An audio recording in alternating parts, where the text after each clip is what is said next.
Silence that shit. All right, ladies and gentlemen, welcome to another episode of the Roll Call Room podcast. I am one of your hosts, Nick, and with me, luckily surviving the Cincinnati brawl, is Mark the cop. What's up, Mark? Good morning and welcome, everyone. Actually, it's probably not morning when you're listening to this. So you're probably just getting to work. So, hey, hello, everyone. Welcome to the Roll Call Room. Maybe the hard chargers out there are listening to this on the way to court. Yeah, we could hope. So coming off of two really great episodes, we did a live episode in a hotel with four guys. So far, all tests are back negative, which is great. Although Mark took a little cold back to his home. Yeah. Yes. So, me and Mark joke all the time. So you want to do a podcast, and we've been doing this now for quite a few years, and even a couple of years later, still having technical difficulties. Very frustrating. Part two of that almost got scrapped completely, and Mark and I went back and forth, and Mark was the deciding factor. I was like, what do you want to do? And we released it. I think it came out okay. Yep, just released it this morning, didn't we? Yeah, that's out into the wild as we're recording. Yeah.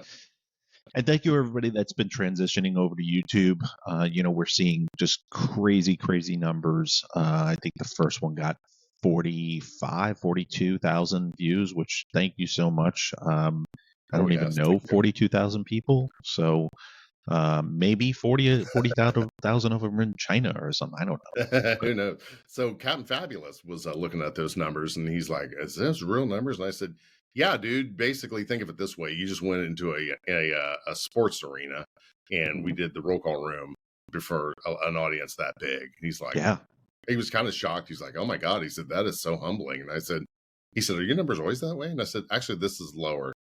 So yeah. I said, when RCR, when I was a fanboy, you were doing double those numbers, weren't you?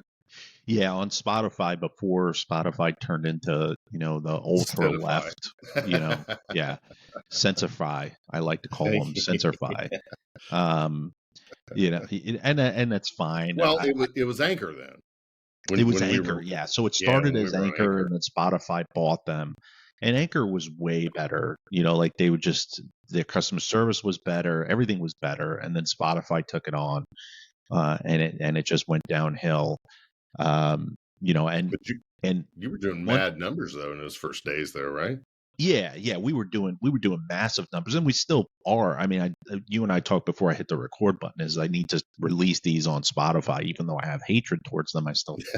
Those of you that are listening in the car, I apologize. I allowed my frustration and anger to get in the way of the overall mission.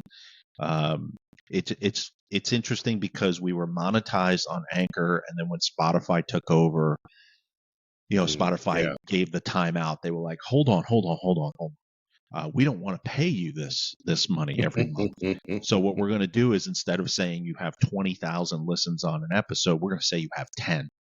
And there's no way for you to really dispute that, other than the fact that, like on some episodes I would see, 15 listens on an episode, which is you can't go from 35, 40,000 listens down to 15.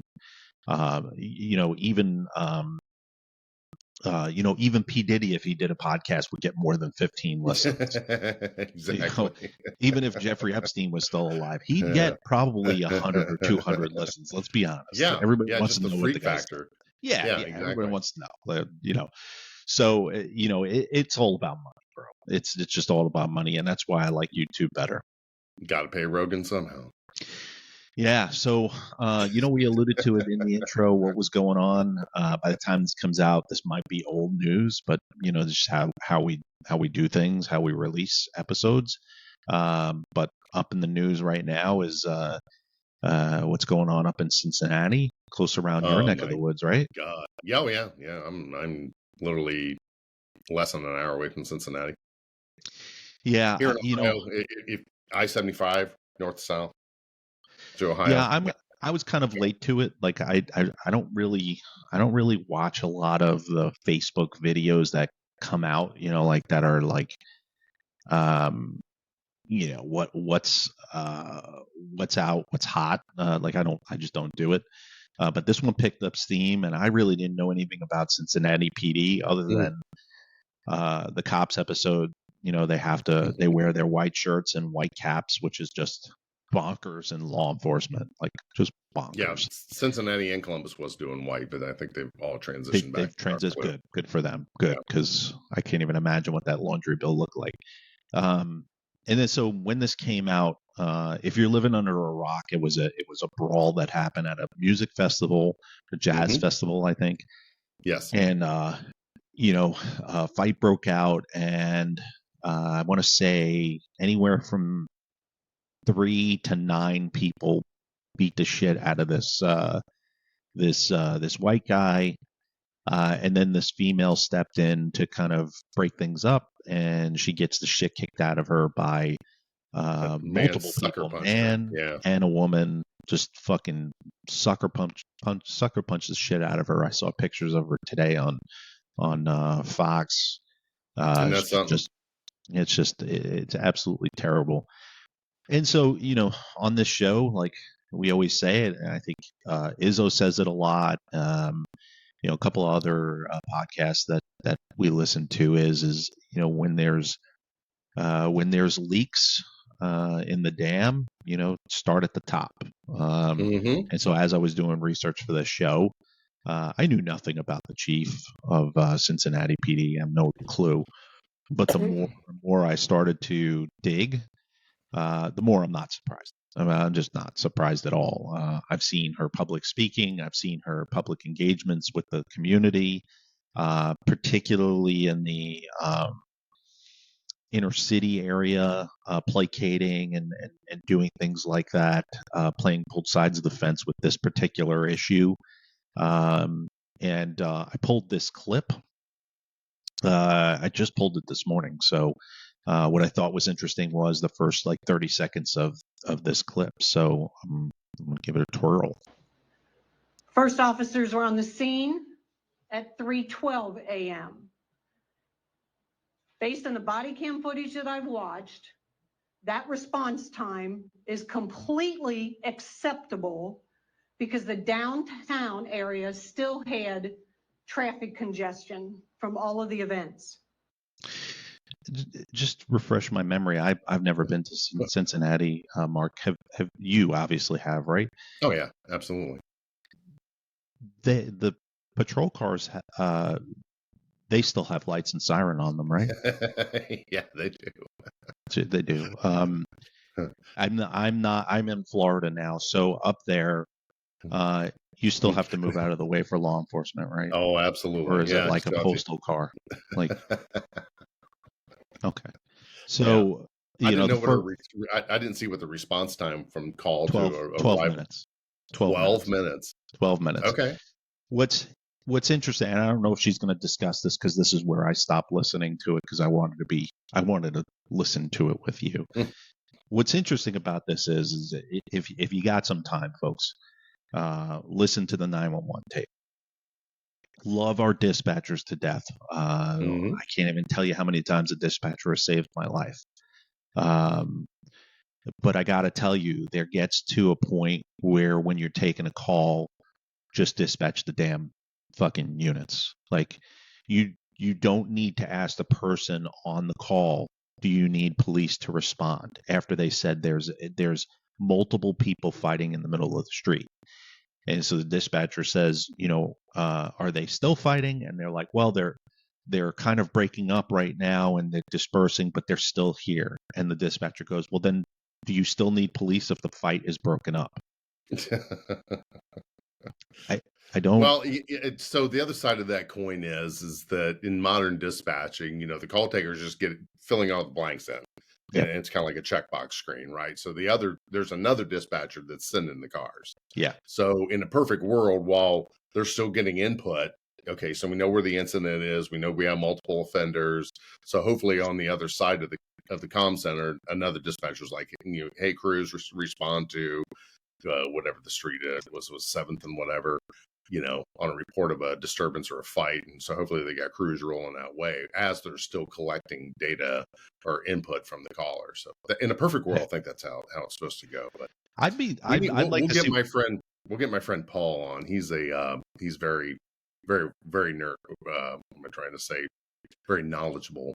Versed. Yeah. Yeah. He's an instructor for 911. Okay. So yeah, we need to have him on. on. We'll get him on. Yeah. He's a great guy. Yeah. I mean, my thing is I'd like to see the CAD screen for 3:12 in the morning. Yeah, I can tell you in my world where I was at 3:12 in the morning. If I wasn't finished processing the drug, I was at Speedway. And we were right outside of Washington, D.C. I can tell you we could spare 2 units to go swing by to see if there's a brawl going on in one of the busiest parts of Cincinnati.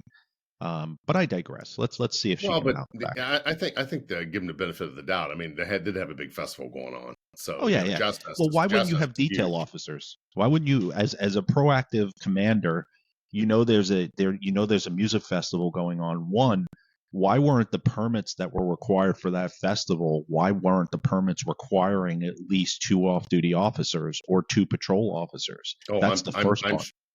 Yeah, I'm sure they had detailed officers there, but I think at 3:00 in the morning, I think everything's pretty much wrapped up. Yeah. So it's probably just the clubs, but it's hard to say. I didn't really dive into that much because I got to give full disclosure. This really fires up my PTSD. Watching the video. I literally, every time it comes on the news, I have to shut it off. I can't watch that fight and not feel immense amount of anxiety. I will tell you, it's just I want to get very violent. It just really affects me. Well, it makes me happy that I'm living in Florida. It makes me happy that there's a stand your ground law here. It makes me happy that there's constitutional carry here. There's multiple things that it makes me happy about because, one, I've seen the whole entire video and I've seen it from different point of views. I think. There's some race baiting going on with this video. I saw the beginning of this video where the white male allegedly slaps a black male and the fight ensues. And listen, I got no problem with 2 dudes duking it out over one slapping another dude. I got no fucking problem with that. And if you rock his fucking world, the moment it's like hockey rules. The moment somebody hits the floor, the fight is over.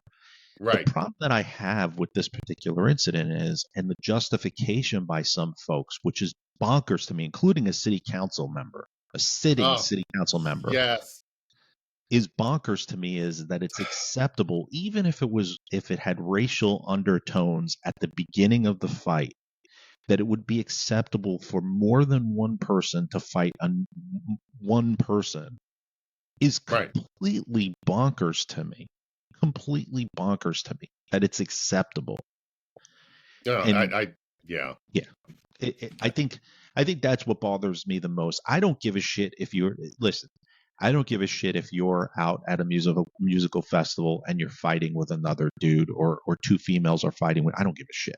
Because more than likely, this incident, if we gave a PBT to all of these assholes, they ain't blowing 000. Okay, that's first. Right. So you got some liquid courage there, but where it goes south is, you can't ever tell me that it's okay for multiple people to gang up on one person. Just like you can't tell me, and we're going into a political tangent here for a minute, folks. You can't tell me that it's that Gaza, Hamas, and all of that other stuff are peaceful folks that are just being occupied when you're beheading children and you're kidnapping people. You will never convince me that it's okay to do any of that stuff.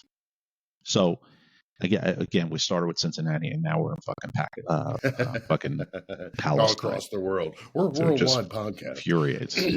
Yes. Well, let's see. Well, the biggest thing that roll on. Yeah, Let's see roll how. tape. Let me see how Grandma Karen does. Upon arrival, the fight was over with. Oh, so we're all good. The fight was over with when Job's the done. officers arrived. Yep, we're going to clear. And the majority of the participants were gone. Oh, good. So no report. The officers did exactly what they are trained to do. They gathered information from the victims that were still at the scene to complete an offense report. Using the right weight. Whoops. Oh, Jesus. You're not a premium user. So you want to do a podcast. So you know, like it goes on. There's so many issues with this thing, and I don't want a Monday morning quarterback because the boots on the ground officers are doing the best that they possibly can. It's the lack of leadership. It's the lack of support from city council. It's the lack of support from a mayor who's on vacation in Canada, and this breaks out, and somebody has to tell him, hey, listen, you might want to get a fucking return flight on Air Canada as soon as possible because this is not going away. And there's calls for your fucking head. And he decides after 3-4 days on vacation, he goes, hey, maybe I should come back. Maybe. And these are the sacrifices that you make as a public servant, as a politician. Right. I don't feel sorry for you. I really don't. No. You know, it's like Karen Bass, who was in fucking Uganda or wherever the fuck she was when the fire. Her city's burning down. Yeah, her fucking city is burning down on top of her, and her staff is going, hey, this is more than just a newspaper fire. Like, this is getting bad. And she goes, you know, I got people in charge. And the fire chief is like, well, you cut 50% of my fucking budget. So, and then, you know, she gets fired. And oh, by the way, we're working on this reservoir. Doesn't it blow your mind? You know, what is to the immediate west of LA? Oh, it's the Pacific Ocean. Yeah. And why don't we have desalination plants there? Why are we still relying on ice melt from Northern California to provide water for a desert climate such as Los Angeles? You know, it just blows my mind how they can't get out of their own way out there. And the conservatives that live in California, they all say the same thing. You know, look at the nation of Dubai. It's a desert. How is it surviving? Why is it such a population center? It's because they pull the water out of the ocean. They take the salt out of it in order for the humans to live. You know, in California, it's like, why are you doing this? Why are you still doing this? This is insane. Well, I think it is insanity, because if you keep doing the same thing over and over again, that's the definition of insanity. So if you keep on electing people, that don't support the police. You know, we're going to go on the other side of the United States. Let's go to New York City, where I was born and raised, right? To even have a guy like Mandani, even a consideration as the city of New York mayor after 9/11 and all that stuff, where the guy spews hatred, the guy is anti-cop.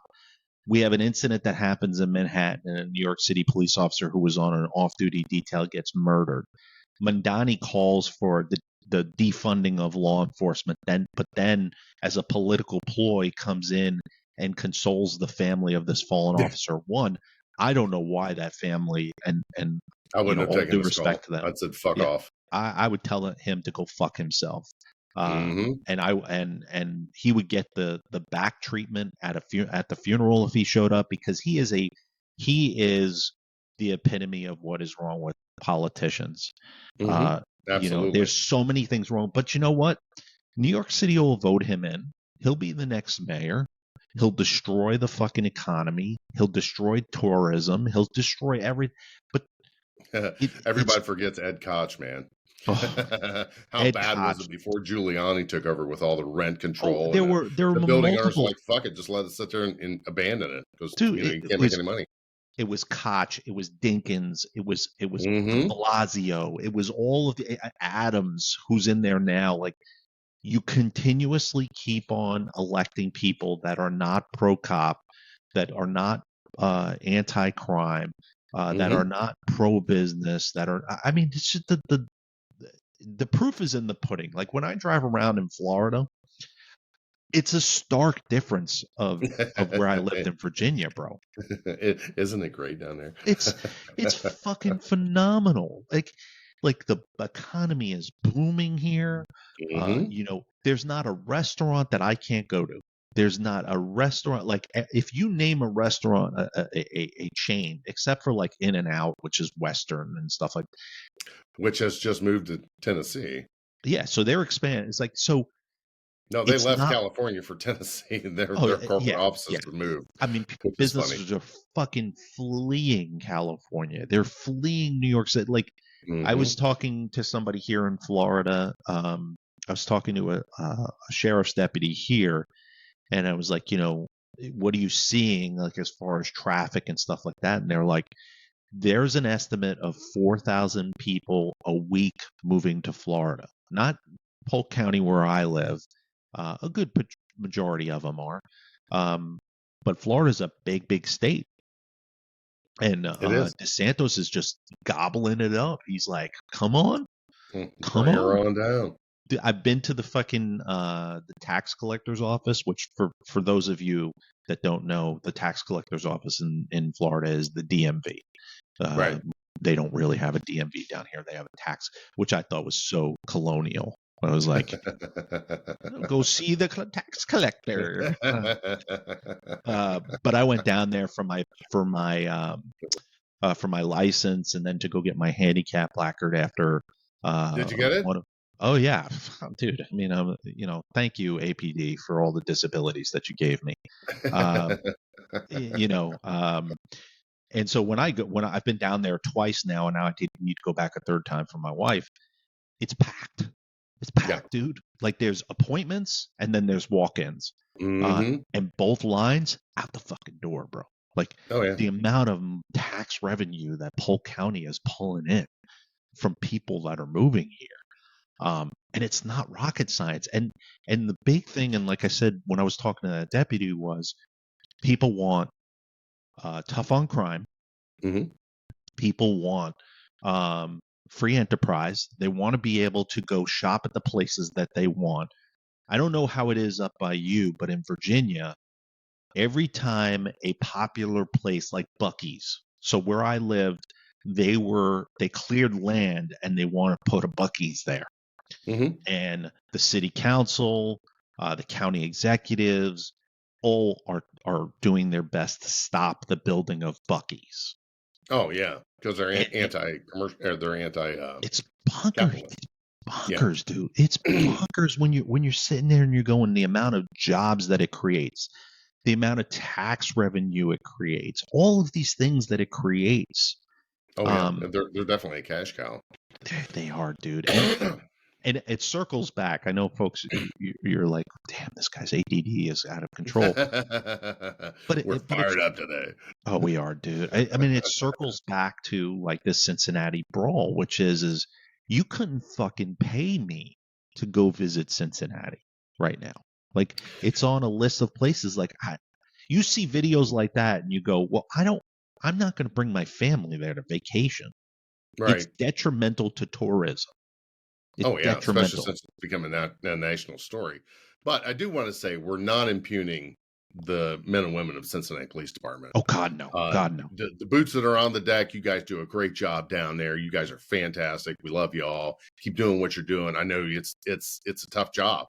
And just like with the suspects, that the arrests that they have been made, all them people are out of jail already because the judges are letting them out. So, you know, when your city flips blue and you start putting in a bunch of blue judges, you know, it gets frustrating. You hook them, you know, you send them up to the prosecutor, they approve the charge, and then the judge just lets them right back out. And a lot of these people that were involved in this altercation were already on parole or probation. I mean, they shouldn't have been out already, you know, and that's, I think, when they saw, hey, I'm going to get a piece of this fight, you know, so they were sucker punching the guy. I mean, you can't fight 4 or 5 people at a time. I mean, you know, that shit only happens in the movies.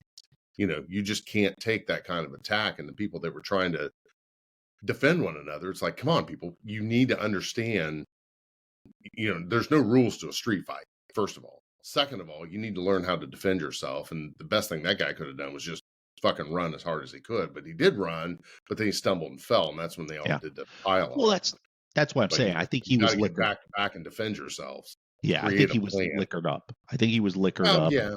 Yeah. I mean, but that's no excuse for mob mentality. I think I've seen it before. When we were on the job, I've seen it before, which is it's kind of like in the wild when one predator attacks a llama or a deer or something like that, and they get it down on the ground. Now you have 15 of them that are grabbing this thing and ripping the shit out of it because they all want a Right. taste of it. And Right. it's nature. It's I mean, we're all I think where I'm going with this is it's indicative of what you see of a mob mentality. And it's not right. It's not it's incredible. And what'll wind up happening is, and you hit on it, most of these fucking idiots were out on bond anyway. Yeah, they shouldn't have been out. They're not charged with any federal crime. They're not charged with any civil rights violation. They're not charged in any of that stuff yet. Yeah. I think that hammer's coming. I think the only way that you can do it now is I think the attorney general of that state needs to step in now to see any type of justice. But the problem is that every judge now, when they're not making a statement to make blanket injunctions, when their role is at a district level, it's astounding to me, bro. It's astounding. It's so frustrating. And I agree with, like I said it before, is the men and women of law enforcement in that city. I pray for you. I really, really pray for you, just like I do with NYPD. It's a tough job, and it's making it tougher. So remember, Cincinnati just recently had a Hamilton County deputy. They were doing graduation at the University of Cincinnati, and some sumbitch came through the intersection, saw him directing traffic, turned around, came back, and ran him over. He had his back to the guy, and the guy mowed him down. So that's it's becoming a culture issue down there, and I think that our news media is partially to blame because it's this whole "fuck the police" thing, and we need to go on the attack, and so there is just it's a different vibe down there of how the populace sees the cops, and we need to be supporting our police, and we need to be teaching our kids, look, you need to respect authority, and you need to start living lawfully, not lawlessly. That's how they are right now. And literally it's becoming that way. And what Cincinnati needs to consider is the fact that if it stays that way, and you just said it, I'm not bringing my family down there. I'm not going to the stadiums. They just built 2 beautiful brand new stadium baseball for the Reds and the new Bengals stadium down there on the riverfront. They pumped a bunch of money in down there. Montgomery Inn, they're not paying me to say this, one of my absolute favorite restaurants. It's down there on the river. I love going down there. And the whole riverfront vibe, both Kentucky and Cincinnati sides. So, but if you're going to allow your population to run wild on your tourists like this, I'm staying home or I'm carrying it. And to be honest with you, full confession, I haven't carried since I retired. Same. Guess what I pulled out? Guess what I pulled out of the gun safe? The old 5-shot airweight bodyguard, and he's back on the boot again. So I'm funny. thinking there ain't no way. I qualify every year. Got my 218 card.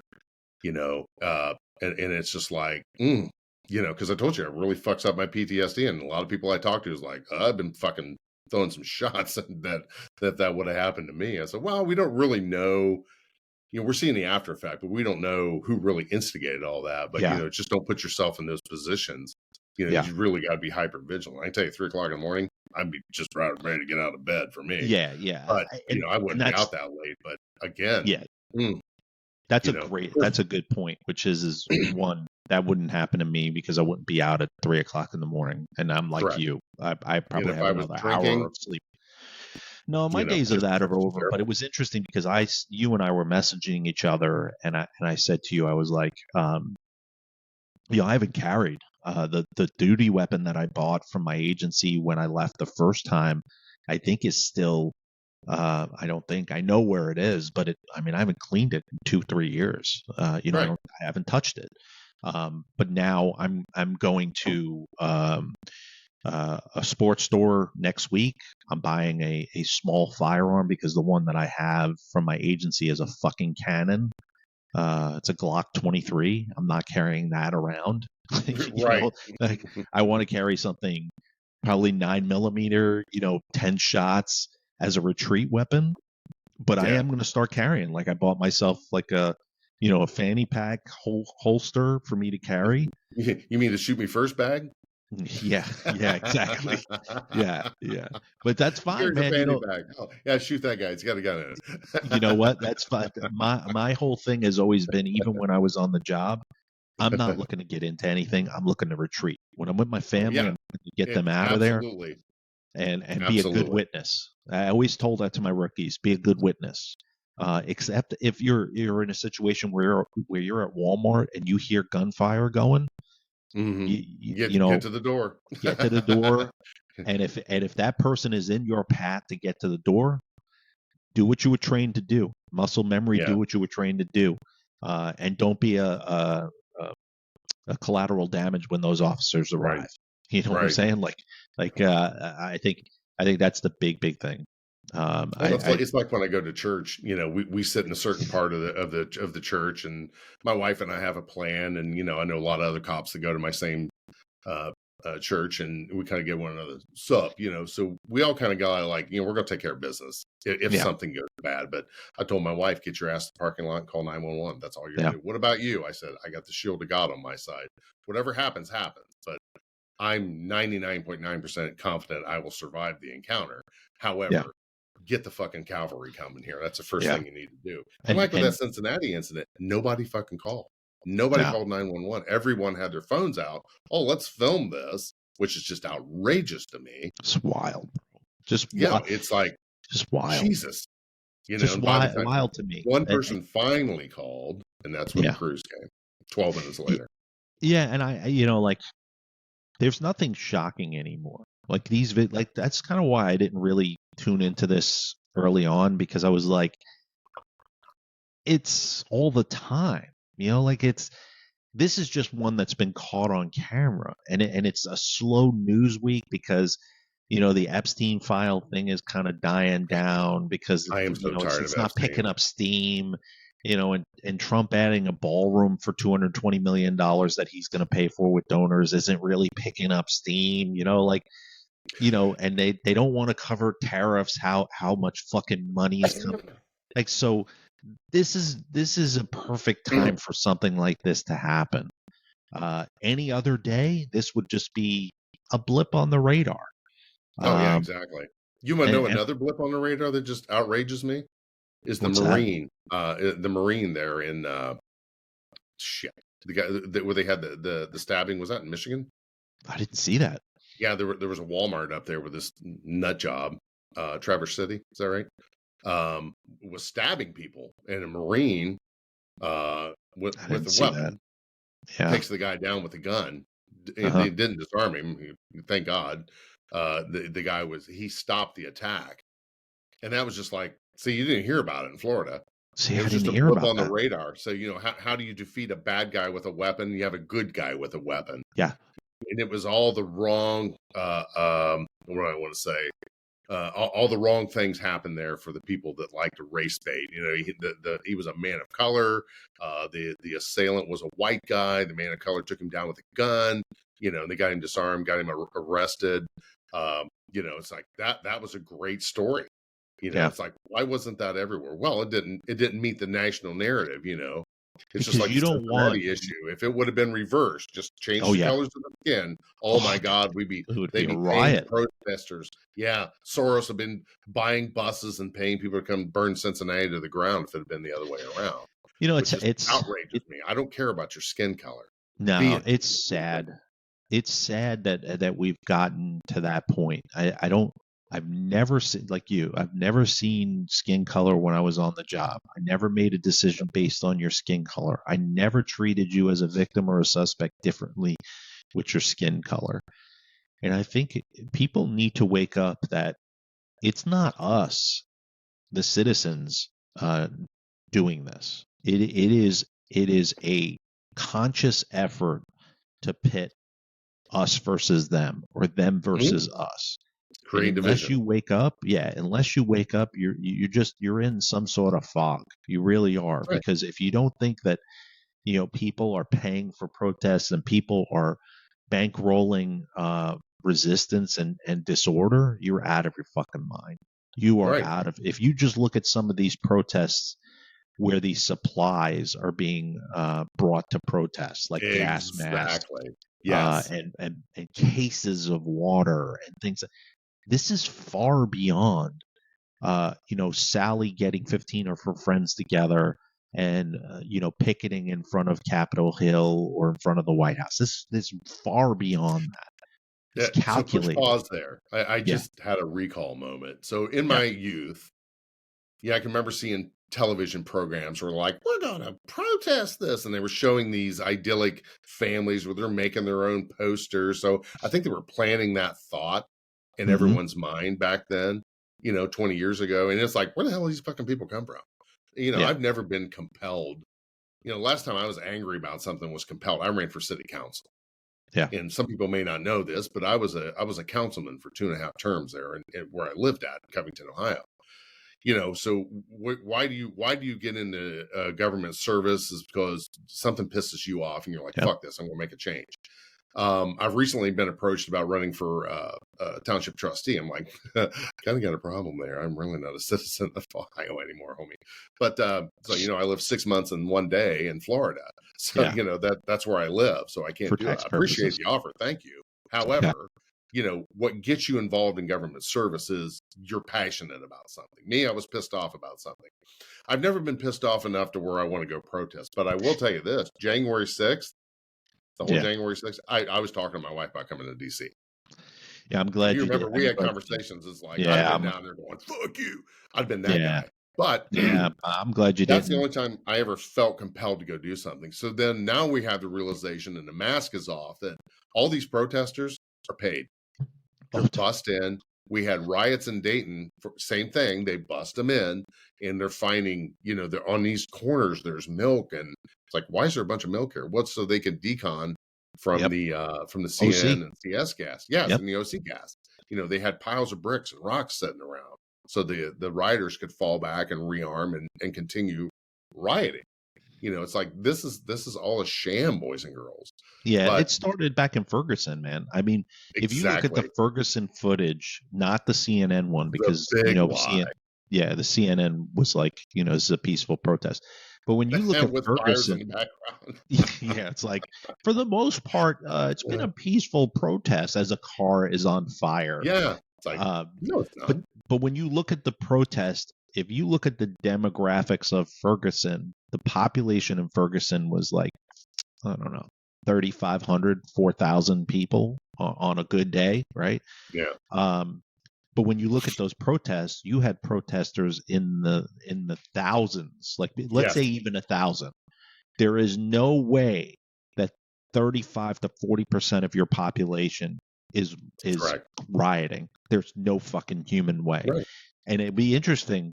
I've never looked into this, but it'd be an interesting. I'm sure somebody has. All the arrests that were made in Ferguson, all like 3,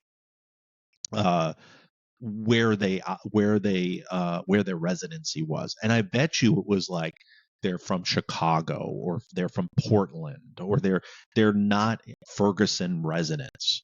Right. They're hired, they're paid, they're shipped there. Totally. Here, we're going to pay you X amount of dollars a day to go tear shit up. And I would like to know, and if anybody knows, it's Nick@rollcallroom.com or Mark with a C @rollcallroom.com. Send us an email. If you've been an officer, we'll be totally discreet. Hey, do you do a post interview after the arrest? Why are you here? What's your name? Why is this guy here from Illinois over here in Ferguson, for example? And are you being paid? And is anyone recording that and then doing the back search to see who is putting these people out there? Because I can tell you, being a councilman, if you paid a bunch of motherfuckers to come into my city and tear the shit out of it after we've had to beg and for funding, just like for a downtown project or, a public works project, a lot of this stuff is set in motion years prior to that. But, then have some asshole come in there and just destroy your city. It just, who pays for that? You do. The locals do. Yeah. They burned down the police station and Minneapolis. We still need to do that show. Yeah, we do. We I need to think get hold enough of time her. has gone by to where we can do it. But I think, Well, would you be okay watching it? I guess I knew it fired you up. yeah, I mean, I think I've said this on this show. I know I've told you this before, but I was one of the finalists to be the chief of police for Ferguson after Ferguson. Is that right? Oh yeah, dude. I still have the email. I didn't know that. Yeah. So when I was leaving the first time from my agency, I applied to be the police. I, of course, checked with the family. I was like, listen, this will require us to move, but I feel it's a calling, coming from community policing. I think I can do it. And I put in for it just as a fucking long shot. And the riots were going on when that happened. I think it was just a little bit after the riots. And I put in for the job. And I was like, there's no fucking way I'm getting a call. And I did. I got a call like 2 weeks after I put it in. And I went for my first interview was virtual. My second interview with the city council was virtual. And then I had my third and final interview with the mayor. And I didn't get it, obviously, because I'm still here. Right. But I was honored that I made it that far. It was like That's impressive. a national search. And I mean, it was like 150 people. Then it was like 30 people, then it was 10. So I have to find that email. I have to send it to you because it was an honor to get that far. But my strategy was to go in there. I was so naive. My strategy was to go in there and really bring the community together and bridge the gap. And I'm glad I didn't get it because I probably would have been fired within the first month. Like I moved my whole family there, and it was shit money too. Like it was shit. It was less than what I was making as a sergeant. Like it was so bad. But I just felt it was a calling. It was one of those, like you said, it angered you enough where you went into politics. For me, it angered me enough where I was like, this is broken. The system is broken. And how naive I was at the time. I thought it was just all Ferguson citizens that were rising up and angry about what was going on. It had nothing to do with that. It had nothing to do with that. The narrative had already spun. The FBI report had come out that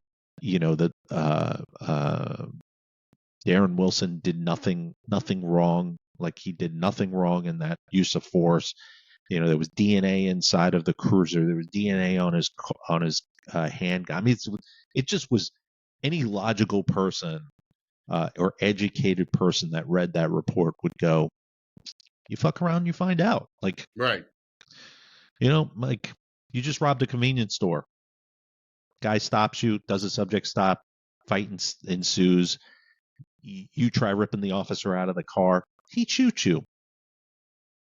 Fuck around and find out. Like it's it was it was that plain and simple. But I think the narrative, just like Floyd, there's undertones. Let me not minimize it. There's undertones of bad things that were going on, and that just was the catalyst that kicked it off. And with Ferguson, those of you that don't know this, and you may have heard me say it on the show before, Ferguson was doing the town of Ferguson and the Ferguson Police Department was doing a lot of things to their residents that we all from law enforcement would raise an eyebrow and be like, whoa, you're pushing your residents to a point where you're using you're using arrest to enforce civil penalties in communities where they can't afford a $50 ticket for drinking in public.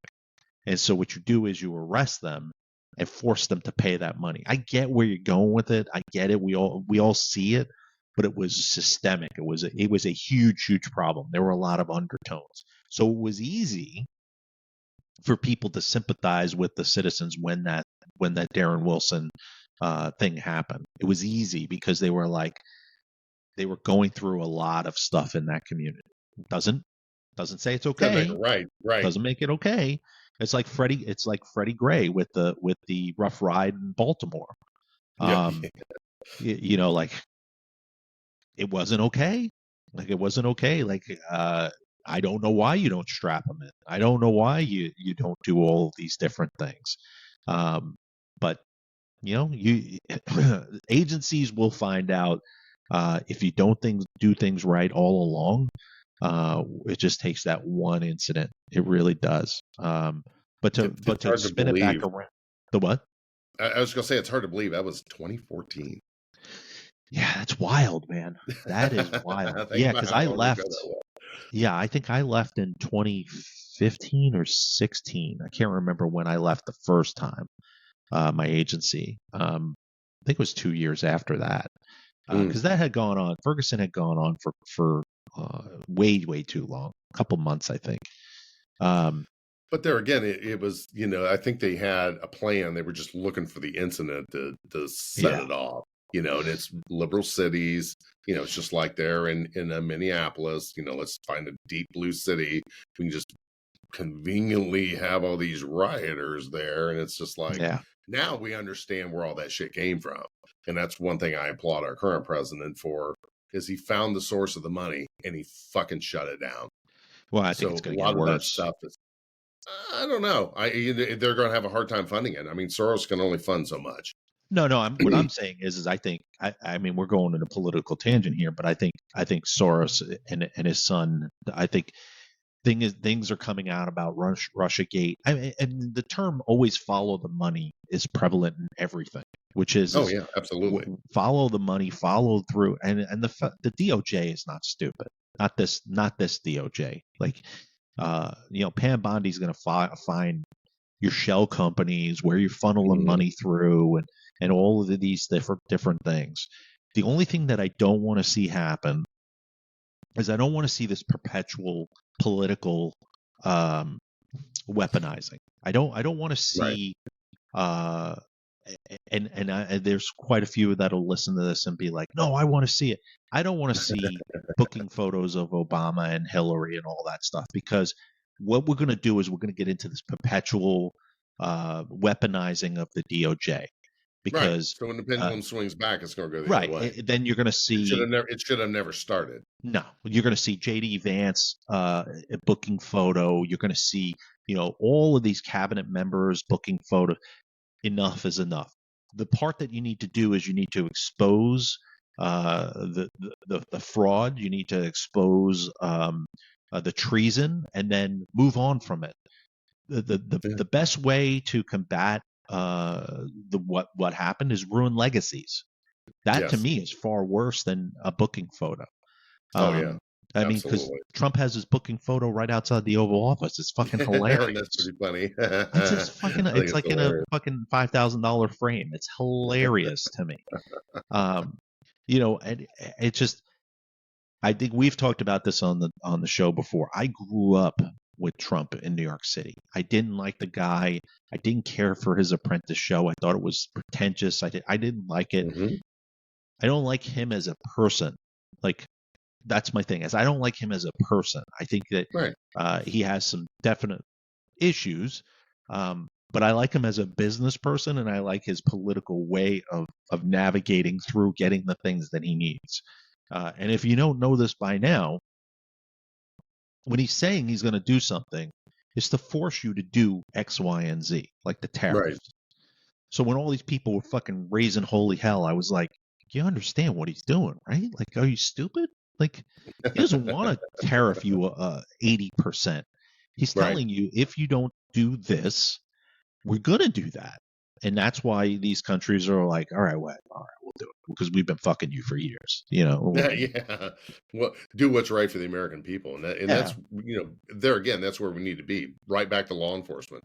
Take care of your people. Get in and do the best job for your locals.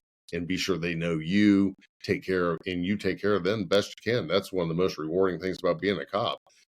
I just wrapped up a session there with one of the academies I teach at. I thanked all the students there. It was a big class. I mean, for recently when we had 18 students in there, I'm like, hey, thanks for wanting to get into this career. Yeah. It's a noble, great job. And people don't leave agencies. People don't leave agencies. They leave people. It's the same in the corporate field. I never left a company that I didn't like. I left the company because there were people in there that I didn't like. There's a stark difference. Exactly. Because I would have stayed at APD for 30 years, 35 years. It's Yeah. not the agency that I had a problem with.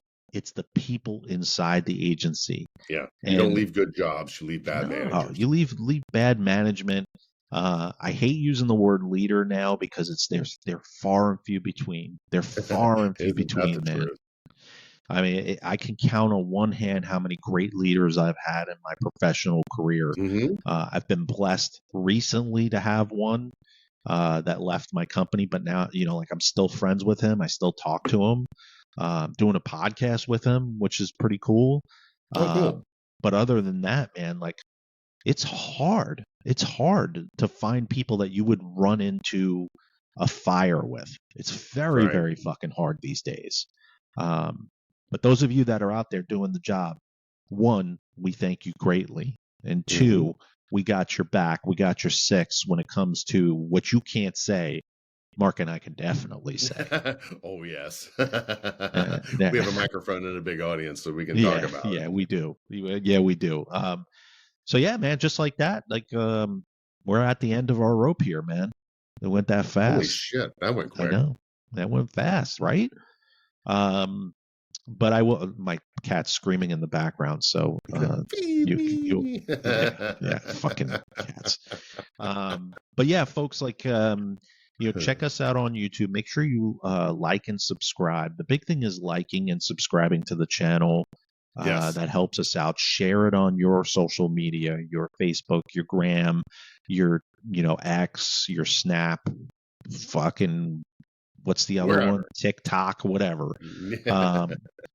Do all of that stuff. It helps us immensely. We're trying to grow the audience so that we can add more content and more shows to Blind Justice Media. So with that, I'm turning over to Mark for some final words. Well, hey, everyone, thanks again for tuning in. Again, for our brothers and sisters in Cincinnati, keep doing what you're doing every day and keep pushing forward. That's why I wore the shirt. Keep moving forward, everyone. It's going to get better. Sorry that the lights on Cincinnati right now, it kind of hurts my heart that it's there. But there again, you have to control the things that's within your orbit. I know we got on here and kind of bitched today about things that were happening in the world, but, take care of one another. Keep doing the 4 F's: faith, family, friends, favorite activities. Take care of you. Take care of your mental health. If you need something, email us. We have a vast network that we can tap into to help you out, especially if you feel the edge coming on. Are you sleeping well? Be sure you're keeping yourself balanced. Hit the gym, eat well, things like that. Most importantly, if you're feeling a little hairy, manscaped.com. Yep. 20% off roll call room. Roll call room promo code. Yes. And as always, folks, fuck Spotify. So stay safe out there, folks. I haven't said it in a while, but if you're not talking to somebody that's outside of your family circle and your friends, there are many, many virtual therapy places out there. I want to link up with one or two of them and get them on as a sponsor. I don't want to name what they are, but you can see that there are plenty of virtual therapists out there. And as always, follow the advice, which is if you go and see a therapist and you don't connect with them within the first 10 minutes, it's time for you to look for another therapist. It's Absolutely. not the therapy that's the problem, or it's not therapy that is an issue. It's that you're not connecting with the person who you're talking to. And if you're not honest during those therapy sessions, you're doing yourself a huge injustice. So I haven't said that really in probably 3 seasons. But from personal experience fairly recently, getting back into therapy is extremely important. So take good care of yourself, folks. And again, if you need anything, reach out to us. And we will see you on the next episode.